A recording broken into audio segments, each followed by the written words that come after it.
আল্লাহর ফাজল অনুগ্রহ যাকে ইচ্ছা তাকে দিয়ে থাকেন। অর্থ সম্পদশালী ইচ্ছা করলে বেশি নেকি করবে, এ কথাই ঠিক। এরপর আর একটা কথা বলি, সাহাবীগণ বলছেন আল্লাহর নবী ইনাল মুয়াজ্জিন ইয়াবযুলুনা না, আজান যারা দিচ্ছে তারাই তো সব নেকি লুটে নিল। আপনি বলছেন যে তার শব্দ যতদূর পর্যন্ত শুনতে পাবে সবাই সাক্ষী দিবে। আপনি বলছেন যে তার আজান শুনে যত লোক সালাত আদায় করবে সবার সমান ওই একাই নেকি পাবে। তো সব নেকি তো মুয়াজ্জিনই নিল, তা আমরা কি করব? তখন আল্লাহ রাসূল বলছেন, শোনো, কুল মা ইয়াকুলুল মুয়াজ্জিন, মুয়াজ্জিন যা বলে তুমিও তাই বলো, মুয়াজ্জিন যা বলে তুমিও তাই বলো। ভাইজান তা যখন শেষ হয়ে যাবে, যখন তুমি শেষ করে দিবা, সাল তুতা, চাও, যাই চাইবে তাই দেওয়া হবে। যখন আজান শেষ হয়ে যাবে তখন তুমি তোমার জন্য কিছু চাও। আল্লাহুম্মা রাব্বা হাযিহি দাওয়াতিত তাম্মা এবং দুরুদে ইব্রাহিম পড়ার পরে তুমি আরো কিছু চাও। এটুকু বলতে যাচ্ছিলাম, কথা লম্বা হয়ে গেল। আজান এবং একামতের মাঝে দোয়া ফেরত দেওয়া হয় না, মানে একামত আজান হয়ে যাওয়ার সাথে সাথে কিছু চাইতে হবে আল্লাহর কাছে, যা চাইবেন তাই দেওয়া হবে, যা চাইবেন তাই দেওয়া হবে। উপস্থিত বৈঠকের মুসলিম বোন, এখনই কথা বলছেন, আপনি বুঝতে পারলেন কিনা আমি খুব কষ্ট পাচ্ছি। খুব কষ্ট করে অনেক দূর থেকে এসেছে, আপনিও সাথ করে এসেছেন যে চলো যে আব্দুর রাজ্জাক সাহেব আসছেন, অনেক দূর থেকে গাড়ি ঘোড়া নিয়ে এসেছেন, তা আপনি যদি গল্প করেন তাহলে আমি কি করলাম? আমি একটা দৃশ্য নকল করি আমার শাশুড়ির। আমি নিজে চোখে দেখেছি, যখন আজান শুরু হয়ে যেত তখন আশেপাশের বাচ্চাগুলিকে বলতেন, এই তোমরা সরত, এই বাচ্চা কাচ্চা তোরা সরত, এদের জন্য আমি কোনো আজানের উত্তর দিতে পারি না। মানে আজান শুরু হলে রেডি হয়ে যাবেন উত্তর দেওয়ার জন্য, ও যা বলছে বলে যাবেন, ও যা বলছে বলে যাবেন, হাই আল্লাহ সাল্লাহ আল্লাহ বলা লা হাওলা ওয়ালা কুওয়াতা ইল্লা বিল্লাহ। যখন শেষ হয়ে গেল তখন দুরুদে ইব্রাহিম, তারপরে আজানের দোয়া, তারপরে নিজে কিছু বলেন, আমার একটা গাড়ির দরকার, তুমি গাড়িটা দিয়ে দাও, এখনই দাও। আমার কিছু টাকা পয়সার দরকার, তুমি এখনই দাও। বলেন না, বলতে সমস্যা আছে, এখনই দিতে হবে। আগে পড়বেন দোয়া ইউনুস, ইসমে আজম, তারপরে দরুদ, তারপরে বলবেন এখনই দেন। এমনি বলেন না যে এখনই দেন, তাহলে এটা মানাবে না। আগে আলহামদুলিল্লাহি রাব্বিল আলামিন আর রহমানির রহিম মালিকি ইয়াউমিদ্দিন, এটুকু পড়ব। আলহামদুলিল্লাহি রাব্বিল আলামিন আর রহমানির রহিম মালিকি ইয়াউমিদ্দিন, এটুকু পড়বেন। তারপরে দুরুদে ইব্রাহিম পড়বেন, তারপরে বলবেন আমাকে এখনই দাও, আমি যেটা চাচ্ছি সেটা এখনই দাও। এটা হলো বলার ঢং, বুঝাতে পারি না মনে হয়। স্বাভাবিক যখন হাত তুলে দোয়া করবেন তখন এরকম হবে, মুখের সামনে থাকবে, যেটা মাথার উপরে উঠবে না। আর যখন বলবেন যে এখনই দিতে হবে তখন এভাবে। আর যদি পানি বন্ধ করতেন, পানি চান, তাহলে এভাবে। আজকে জুমার খুতবা ছিল সলাতুল ইস্তিসকা, পানি চাওয়ার সালাত, নেটে দেখেন একটু। সম্মানিত দিনী ভাই বোন, আমরা চলে আসলাম আজান এবং একামতের মাঝে সালাত শেষ করলাম। এরপরে সালাতুল ইশরাক, সূর্য ওঠার পরপরই 2 রাকাত সালাত। আনাস রাদিয়াল্লাহু তাআলা আনহু বলেন, রাসূল সাল্লাল্লাহু আলাইহি সাল্লাম বলেছেন, মান সাল্লাল ফাজরা ফিল জামাতে, যে ব্যক্তি ফজরের সালাত জামাতে আদায় করলো, সুম্মা কাদা, তারপরে বসে বসে আযকুরুল্লাহ, আল্লাহকে ডাকতে লাগলো, সুবহানাল্লাহ আলহামদুলিল্লাহ বলতে লাগলো, হাত্তা তাতলু আশ-শামস, সূর্য উঠে গেল, ও সাল্লা রাকাতাইন, তারপরে 2 রাকাত সালাত আদায় করলো, কানা লাহু আজরুল কাজরি হাজ্জা উমরা তাম্মা তাম্মা তাম্মা, তাহলে তার নেকি হবে হজ উমরার সমান, তাহলে তার নেকি হবে হজ উমরার সমান, তাহলে তার নেকি হবে হজ উমরার সমান। পূর্ণ হজ পূর্ণ উমরা, পূর্ণ হজ পূর্ণ উমরা, পূর্ণ হজ পূর্ণ উমরা, মানে কবুল হজ কবুল উমরা, কবুল হজ কবুল উমরা, এত মিলে যত নেকি হবে, চাস্তের 2 রাকাত সালাতে তত নেকি হবে। একটু পদ্ধতি, ফজরের সালাত আদায় করার পরে নিজের কাজে জড়াবেন না, সামাজিক কোনো কাজে জড়াবেন না। পেশাব পায়খানায় যাবেন প্রয়োজন হলে, ওখানে উঠে দাঁড়িয়ে হাঁটবেন, তাসবিহ তাহলিল করবেন, সামাজিক কোনো কাজে জড়াবেন না। কথা বোঝাতে পারি? এখানে কি কোনো অস্পষ্টতা থাকলো? আবার বলবো নাকি? তাহলে তো কিছু ঘাটতি থাকছে বলে মনে হচ্ছে। ফজরের সালাত জামাতে আদায় করতে হবে। আমার দিনী বোনেরা বলছেন, আব্দুল রাজ্জাক সাহেব আমরা যে মসজিদে যাই না, আবার আমাদের এলাকায় মসজিদে যাওয়াও নিষেধ। আচ্ছা যাক, আপনি ফজরের সালাত পড়লেন বাড়িতে, ফজরের সালাত আদায় করে আপনি বসে থাকেন, ওখানে তাসবিহ তাহলিল জিকির আজকার করেন, পেশাব পায়খানা লাগলে যাবেন, ওযু করে চলে আসবেন। তাসবিহ তাহলিল করতে করতে যখন সূর্য উঠে যাবে, সূর্য উঠা মাত্রই 2-1 মিনিট 2-4 মিনিট তারপরে আপনি 2 রাকাত সালাত আদায় করবেন। এর নাম সালাতুল ইশরাক, ইশরাকের সালাত। এখন কি বুঝাতে পেরেছি? তাহলে আপনি কিছুক্ষণ বেখেয়াল ছিলেন। এত বেখেয়াল থাকলে হবে? 2 রাকাত সালাত আদায় করলে এত নেকি হবে? সালাতুল ইশরাক, ইশরাকের সালাত শেষ করলাম। এবার চাশতের সালাত। চাশতের সালাত 8 রাকাত আদায় করা যায়, বুখারী মুসলিম। চাশতের সালাত 4 রাকাত আদায় করা যায়, আবু দাউদ। চাশতের সালাত 2 রাকাত। আবু যার গফারি রাদিয়াল্লাহু তাআলা আনহু বলেন, রাসূল সাল্লাল্লাহু আলাইহি সাল্লাম বললেন, মা মিন মুসলিমিন ইসবাহু আলা কুল্লি সালামা সাদাকা। প্রত্যেকদিন সকালে আদম সন্তানকে তাদের প্রত্যেক জোড়ের বিনিময়ে দান করতে হবে। দান, প্রত্যেক জোড়ের বিনিময়ে আদম সন্তানকে দান করতে হবে। এই কথা বলার পরে বলছেন, অবে করলে তাসবিহাতিন সাদাকা, সুবহানাল্লাহ বললে দানের নেকি হয়। অবে করলে তাহমাদিন সাদাকা, আলহামদুলিল্লাহ বললে দানের নেকি হয়। অবে করলে তাহলিলাতিন সাদাকা, লা ইলাহা ইল্লাল্লাহ বললে দানের নেকি হয়। অবে করলে তাকবীরাতিন সাদাকা, আল্লাহু আকবার বললে দানের নেকি হয়। আমার দিনী ভাই বোন, মনে কিছু নিয়েন না। আল্লাহ আল্লাহ নামে কোনো জিকির নাই, জিকির করলে নেকি হবে না। ইল্লাল্লাহ নামে কোনো জিকির নাই, করলে নেকি হবে না। হু নামে কোনো জিকির নাই, নেকি হবে না। নেকির স্থানে উল্টা গুনাহ হবে, সাবধান থাকবেন। আল্লাহু আকবার। এই সব কিছু বলার পরে আল্লাহ রাসূল বলছেন যে তুজজিও যালিকা রাকাতাইনে ইয়ারকাহুমা দুহা। শোনো, চাশতের 2 রাকাত সালাত আদায় করলে এত কিছু করে যত নেকি হবে, চাশতের 2 রাকাত সালাত আদায় করলে তত নেকি হবে। এত কিছু করে যত নেকি হবে, চাশতের 2 রাকাত সালাত আদায় করলে তত নেকি হবে। 8টা, 8:30, 9টা এরকম সময়, 7:30, 7টা এরকম সময়ে 2 রাকাত সালাত। আর একটু এই ব্যাপারে বুরাইদা রাদিয়াল্লাহু তাআলা আনহু বলেন, রাসূল সাল্লাল্লাহু আলাইহি সাল্লাম বলেছেন, ফিল ইনসানে সালাসু মিয়া সিত্তুনা মাফসালান। আদম সন্তানের গায়ে 360টি জোড় আছে। জোড়া, জোড় বুঝেন ভাই? জোড়া, জোড়া বুঝেন তো? এই যে এগুলো, এখানে, এই যে এখানে একটা, এখানে একটা, এই যে একটা। তো আদম সন্তানের গায়ে কতটি জোড় আছে? জোড়া আছে 360টা। এ কথা কে বলছেন? মুহাম্মদ সাল্লাল্লাহু আলাইহি সাল্লাম। তারপরে বলছেন, ওয়া আলাইহি আন ইয়াতাসাদ্দাকা আন কুল্লি মাফসিলিন মিনাস সাদাকা। আদম সন্তানের জন্য উচিত সবটার বিনিময়ে দান করতে হবে। আদম সন্তানের জন্য উচিত সবটার বিনিময়ে দান করতে হবে। আদম সন্তানের জন্য উচিত সবটার বিনিময়ে দান করতে হবে। কালু মাইতু কি নবী আল্লাহ। তো সাহাবীগণ বলছেন, কে পারবে এত দান করতে? পারে কেউ? এটা কে দান করতে পারবে আল্লাহ নবী? এত টাকা কার আছে? তখন আল্লাহ রাসূল বলেছেন, শোনো, আর নখাতু ফিল মসজিদ তাতফানা।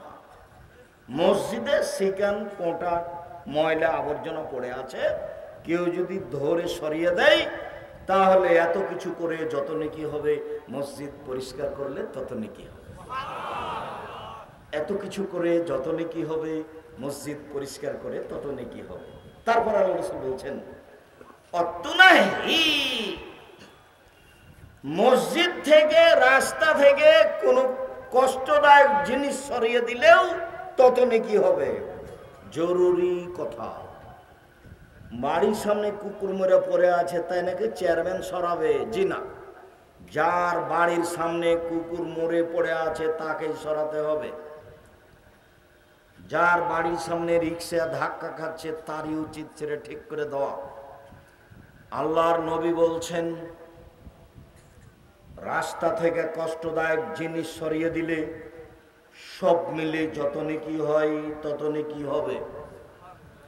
তিনি বলছেন এ লোকটা জান্নাতে চলে গেছে। কেন? রাস্তায় একটা গাছ পড়েছিল, মানুষের অসুবিধা হচ্ছিল, কেটে সরিয়ে দিয়েছে, এই জন্য। হরতাল চিরদিনের জন্য হারাম। এবার তোমাকে বলছি, তোমার তো খালি ঢং, অমুকের চরিত্র ফুলের মতো পবিত্র। তওবা করো, তওবা করো। আর একজনের পিছে চলে জীবনটা ধ্বংস করো কেন? এই ছেলে, হরতাল চিরদিনের জন্য হারাম। রাসূল সাল্লাল্লাহু আলাইহি ওয়াসাল্লাম বলেছেন, সাহাবীগণকে বললেন, এই তোমরা বসতে পাবো না মসজিদে, রাস্তায় রাস্তায় বসতেই পাবো না। তখন সাহাবীগণ বলছেন বসাই লাগবে, কথা বলার কোনো জায়গায় নাই। তখন বলছি যদি বসো তাহলে রাস্তার হক দিয়ে দিতে হবে। রাস্তার আবার হক কি? চক্ষু নিচু করতে হবে, এটা হলো হক। রাস্তার আবার হক কি? কেউ সালাম দিলে উত্তর দিতে হবে। রাস্তার আবার হক কি? কেউ যদি রাস্তা দেখিয়ে চায় তাহলে রাস্তা দেখিয়ে দিতে হবে। রাস্তার আবার হক কি? ভালো কাজের আদেশ করতে হবে। রাস্তার হক কি? মন্দ কাজের নিষেধ করতে হবে। সব বুখারী মুসলিমের হাদিস এগুলো। রাস্তায় বসা নিষেধ। তারপরে আল্লাহ রাসূল বলছেন, শোনো, যেখানে রাস্তা নিয়ে গন্ডগোল হবে সেটা হবে ডবল, বাড়ি ঘর ভেঙে দিও। রাস্তার সাথে কোনো আপোষ নাই। আমি কিন্তু হাদিসের অনুবাদের কথা বলছি, এগুলো রাসূল সাল্লাল্লাহু আলাইহি ওয়াসাল্লামের মুখের কথা। চিরদিনের জন্য হরতাল হারাম, রাস্তাঘাট বন্ধ চলবে না। আর কোনো মানুষের জন্য রাস্তা বন্ধ করে কোনো কাজ করা যাবে না। সম্মানিত দ্বীনি ভাই বোন, এরপরে রাসূল সাল্লাল্লাহু আলাইহি ওয়াসাল্লাম যেটা বললেন, শোনো, চাস্তের 2 রাকাত সালাত আদায় করলে সব মিলে যত নেকি হয় তত নেকি হবে। এবার চাস্তের সালাত শেষ করলাম, চলেন সালাতুল হাজ, সালাতুল আওয়াবিনের সালাত। যায়েদ ইবনে আরকাম রাদিয়াল্লাহু তাআলা আনহু বলছেন, আন্নাহু রা কওমান ইসাল্লি আয-যুহা, তিনি কিছু লোককে চাস্তের সালাত আদায় করতে দেখলেন। তিনি বলছেন রাসূল সাল্লাল্লাহু আলাইহি ওয়াসাল্লাম বলেছেন, আস-সালাতু আফজাল মিন গায়রি হাযিহি সা, এই সময়ের চেয়ে অন্য টাইমে সালাত আদায় করা বেশি উত্তম হবে। রাসূল সাল্লাল্লাহু আলাইহি ওয়াসাল্লাম বলছেন, সালাতুল আওয়াবিন হিনা তারমুজুল ফিসাল, যখন উটের বাচ্চা গরম বালুতে দাঁড়াতে পারে না, বাচ্চা বালু গরম হয়ে গেছে এই জন্য দৌড়াদৌড়ি করে, ওই সময়ে যদি কেউ সালাতুল আওয়াবিন আদায় করে 2 রাকাত, তাহলে তা চাস্তের চেয়ে উত্তম হবে। 10টা, 10:30, 11টার দিকে বালু গরম হয়। নদী কত দূরে আপনাদের এখান থেকে? বালুর চর দেখেছেন? বালুর চরে হেঁটেছেন? চৈত্র মাসে হেঁটেছেন? বালু গরম বুঝেন? সৌদি আরব হলে বেশি বোঝা যেত। তো বালু গরম হয়ে গেছে, তাই উটের বাচ্চাটা দাঁড়িয়ে থাকতে পারছে না, খালি ছোটাছুটি করছে। এটা হলো সালাতের সময়। তাহলে মোটামুটি কয়টা হতে পারে? 10:30, 11টা, 11:30 এরকম সময়। এর নাম সালাতুল আওয়াবিন। শুনুন উপস্থিত বৈঠকের মুসলিম বোন, আপনাকে বলছি, চিরদিনের জন্য মাগরিবের পরে সালাতুল আওয়াবিন নামে 6 রাকাত সালাত আর কোনোদিন আদায় করবেন না। আপনাকে বলছি, মুরব্বি, আপনাকে আমি অনুরোধ করছি, আমি আপনার দ্বীনি ভাই, আমি আব্দুর রাজ্জাক বিন ইউসুফ আপনাকে বলছি, মাগরিবের পরে সালাতুল আওয়াবিন নামে 6 রাকাত সালাত আদায় করিয়েন না, হাদিস ঠিক নয়। সালাতুল আওয়াবিন 10:30, 11টা, 11:30টার সময়। চলেন সালাতুল হাজা। যে কোনো প্রয়োজনে বিপদে পড়ে 2 রাকাত সালাত, দেখবেন 1 মিনিট আমার দিকে দেখেন, দাখালা ইব্রাহিম কারিয়াতান বিসারাতা, ইব্রাহিম আলাইহিস সালাম তার স্ত্রী সারাকে নিয়ে এক গ্রামে ঢুকলেন। অফিহা জাব্বারুন মিনাল জাবাবেরা, সেই গ্রামে ছিল স্বৈরাচারী শাসক।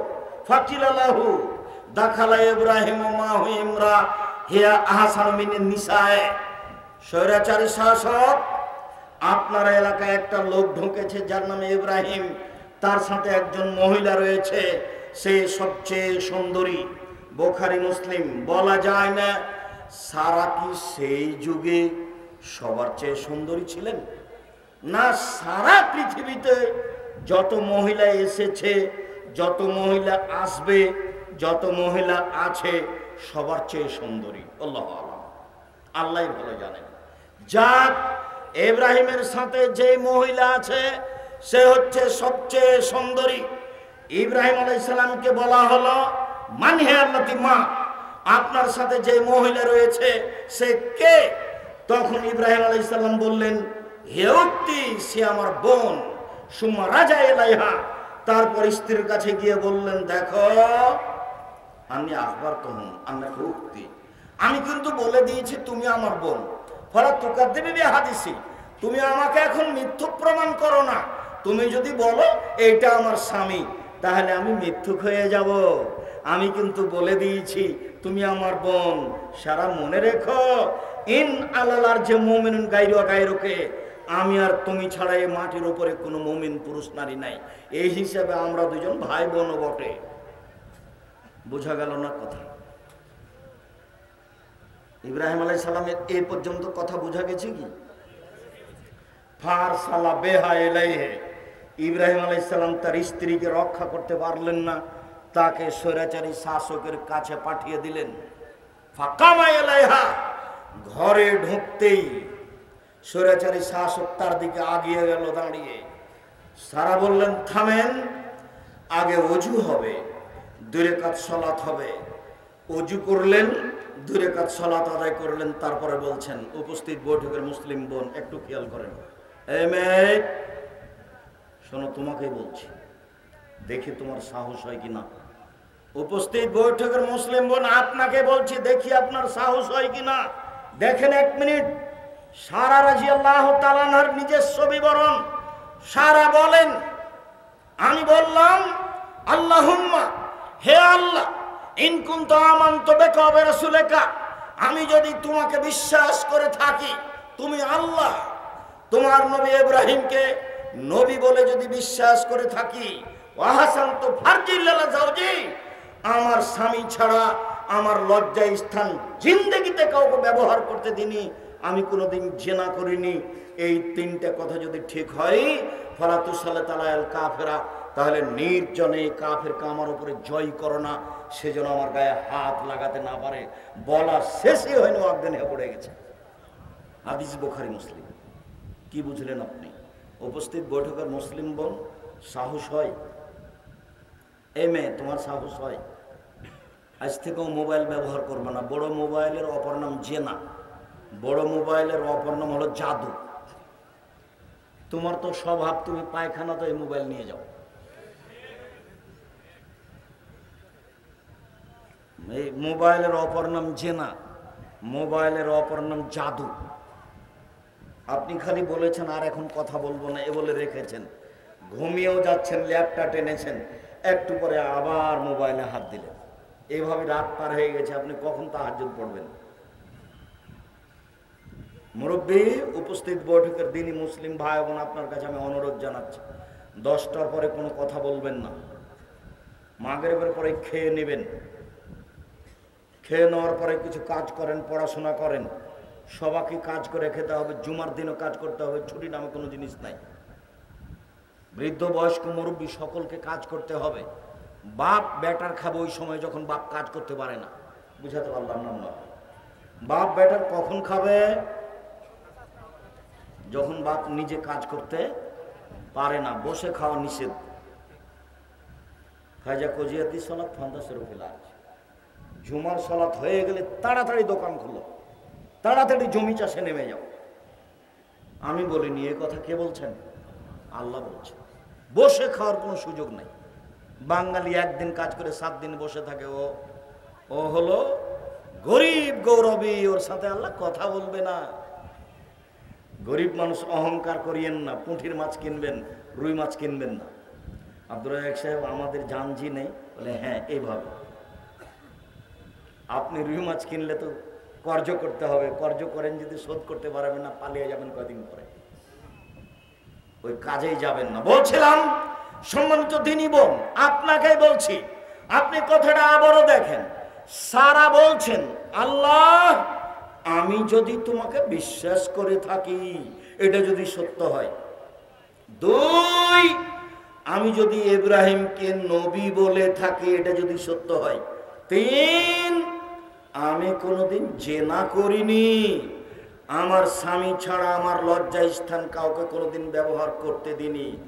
এইটা যদি ঠিক হয়, তাহলে নির্জনে এই জন্য আমার গায়ে হাত লাগাতে না পারে। কথাই শেষ করে অজ্ঞানে পড়ে গেছে। প্রয়োজনীয় সলাৎ, বিপদে পড়ে 2 রাকাত সলাৎ আদায় করবেন। বুঝাতে পারি না মনে হয় আমি। ছেলে মেয়ে মামলা হয়ে গেছে, 2 রাকাত সলাৎ আদায় করেন। বিপদে পড়ে গেছেন, 2 রাকাত সলাৎ আদায় করেন। দোকানে বড় লস হয়ে গেছে, 2 রাকাত সলাৎ আদায় করেন। বিরাট সমস্যা নেমে এসেছে, 2 রাকাত সলাৎ আদায় করেন। এ দেখেন সমস্যা, সারার উপরে সমস্যা। আমি মনে হয় বুঝাতে পারি না। সারার উপরে সমস্যা বুঝতে পারছেন কি? সারা তো ঠেকিয়ে দিলেন, বললেন থামেন, আগে ওযু করব, তারপরে কি করব? 2 রাকাত সলাৎ আদায় করব, তারপরে তোমার সাথে কথা। এর নাম প্রয়োজনীয় সলাৎ। একটা বই পাওয়া যায় এদেশে, উপদেশ, নাম শুনেছেন? আপনার জন্য লিখেছিলাম, কত কষ্ট যে করেছি। ওতে আছে আল্লাহ ভরসা, এ আলোচনা আছে আল্লাহ ভরসা, এরই নাম আল্লাহ ভরসা। আল্লাহ ভরসা। এখানে যখন আমি আসি তখন আমার একটা কথা মনে পড়ে, মুসা আলাইহিস সালামের কথা। কালা আসহাবু মুসা, মুসার সঙ্গী সাথী বললেন ইলালা মুদরাকুন, মুসা আমরা আটকা পড়েছি, আমরা ধরা পড়েছি। ডানে সাগর, সামনে পাহাড়, বামে ফেরাউন, পিছনে ফেরাউন, বাঁচার পথ নেই, আমরা আটকা পড়েছি, আমরা ধরা পড়েছি। তখন মুসা আলাইহিস সালাম বলছেন কাল্লা, কখনো নহে, অসম্ভব, এটা হতে পারে না। ইন্না মায়া রাব্বি, আমার সাথে আমার প্রতিপালক রয়েছেন, সারাদিনই তিনি আমাকে পথ দেখাবেন। আটকা পড়েছি মানে বলো কি? বাহ্যিকভাবে বাঁচার কোনো পথই নেই, বাঁচার কোনো পথই নেই। এর নাম আল্লাহ ভরসা। মুসা আলাইহিস সালাম বলছেন কখনো নহে, অসম্ভব, হতে পারে না, ফেরাউন আমাকে ধরতে পারে না, এটা অসম্ভব, ফেরাউন আমাকে ধরতে পারে না। ইন্না মায়া রাব্বি, আমার সাথে আমার প্রতিপালক রয়েছেন, সারাদিনই তিনি আমাকে পথ দেখাবেন। বাস্তব তাই হলো। ফেরাউন কি ধরবে? ও তো ডুবে মারা গেল। যার জন্য আপনাকে বলি কোনোদিন জুলুম করবেন না, জোর করে কারো জমি দখল করবেন না। এই ছেলে, তোমাকে বলছি, কোনোদিন ধমকে কাউকে কথা বলিও না, দলীয় দাপট দেখায়ও না, সাংগঠনিক ক্ষমতা দেখায়ও না, অর্থ সম্পদের ক্ষমতা দেখায়ও না, দলীয় দাপট দেখায়ও না, মুখে চিৎকার করে কাউকে অপমান করো না। ফেরাউন ডুবে গেছে, ফেরাউন কে হয়েছে? ডুবে গেছে। ক্ষমতা দেখিয়ে 1 মিনিট বাঁচার চেষ্টা করিও না, দরকার নেই। নরম হয়ে থাকো, কয়দিন পরে জীবন শেষ হয়ে যাবে। খুব নরম হয়ে থাকো, খুব ঠান্ডা হয়ে থাকো, নিজে হাতে উপার্জন করে খাও, কয়দিন পরে জীবন শেষ হয়ে যাবে। আমার অনুরোধ, তুমি কথা রক্ষা করো, তোমার জন্য ভালো হবে। মুরব্বী, আপনাকে আমি অনুরোধ করছি, ক্ষমতা দেখায়েন না কাউকে, দলীয় দাপট দেখায়েন না কাউকে, টিকতে পারবেন না, কয়দিন পরে হারিয়ে যাবেন। ফেরাউন ডুবে গেছে। সম্মানিত দিনী ভাই বোন, প্রয়োজনীয় সালাত আর একটু। আপনারা সবাই জানেন 3 জন কোলে শিশু অবস্থায় কথা বলেছিল, তার মধ্যে একজন ঈসা আলাইহিস সালাম কথা বলেছিলেন, আর একজন জোরাইজের সাথে ঘটনা। জোরাইজ গির্জা ঘরে ইবাদত করতো, ফাজাত উম্মুহু, তার মা তার কাছে আসলো, ফাদাতু, তার মা তাকে ডাকলো। জোরাইজ বলল উসাল্লু জিবুহা, আমি আমার মায়ের ডাকে সাড়া দিব না আমি সালাত আদায় করব? আমার মা যে এখন ডাকছে, তো আমার মায়ের ডাকে সাড়া দিব না আমি সালাত আদায় করব? ভাবতে ভাবতে একটু দেরি হয়ে গেছে। তখন তার মা বলছে আল্লাহুম্মা লা তুমিতহু হাত্তা তুরিয়াহু ওয়াজুহাল মুমিসাত। আল্লাহ তুমি এই জুরাইজের মরণ দিও না পতিতালয়ের মহিলার মুখ দেখা পর্যন্ত। আল্লাহ তুমি জুরাইজের মরণ দিও না পতিতালয়ের মহিলার মুখ দেখা পর্যন্ত। আল্লাহ তুমি জুরাইজের মরণ দিও না পতিতালয়ের মহিলার মুখ দেখা পর্যন্ত। মা বদদোয়া করে দিলেন, জীবনে কোনোদিন ছেলে মেয়ের জন্য বদদোয়া করবেন না। বলবেন না তোকে ত্যায্য পুত্র করলাম, তুই আমাকে মারলি, কথা বলবেন না। ছেলে যদি গালি দেয়, ছেলে যদি মারে, তাড়াতাড়ি করে অজু করে ঘরে ঢুকে 2 রাকাত সালাত আদায় করে আল্লাহকে বলেন, আমি ছেলে এরকম চাইনি, তুমি ছেলে ফেরত দাও, ছেলে ফিরিয়ে দাও। 3 মিনিটের মধ্যে ছেলে যেন আমার পা ধরে ক্ষমা নেই, বলে আব্বা আমার ভুল হয়েছে, আর কোনোদিন আপনাকে এভাবে জোরে কথা বলবো না, এখনই আমাকে ফিরিয়ে দিতে হবে। ছেলে কোথায় বলবেন বলেন তো দেখি? উপরে।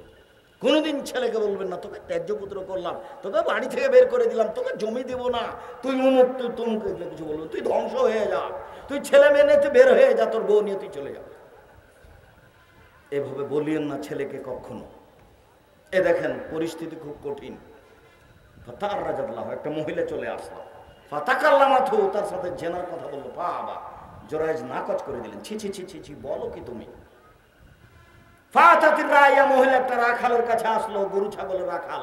ফামকারাতু, তাকে চেপে ধরলো, চেপে ধরে জেনা করলো। ফাওয়ালাদ গোলামান, একটা বাচ্চা জন্ম দিল। কালাত হুয়া মিন জুরাইজ, বলে দিল এই বাচ্চাটা জুরাইজের।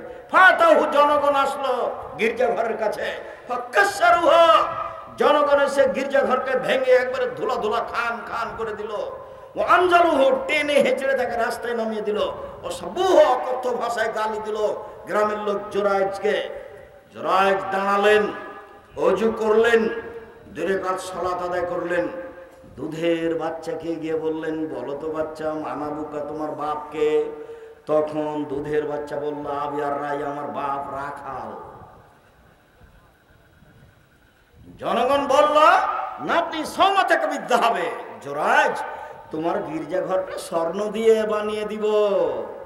জুরাইজ বলে, লা ইল্লা বিদ্দিন, জি না, স্বর্ণ দিয়ে বানাতে হবে না, মাটি দিয়ে বানাতে হবে, যাহাই ছিল তাহাই করিতে হইবে।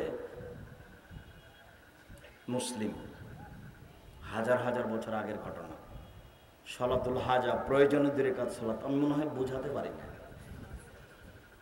যদি আমি বুঝাতে না পারি এটা আমার অক্ষমতা। আপনাকে যদি আমি কাল থেকে বিপদে 2 রাকাত সালাত আদায় করাতে না পারি, আমার অক্ষমতা।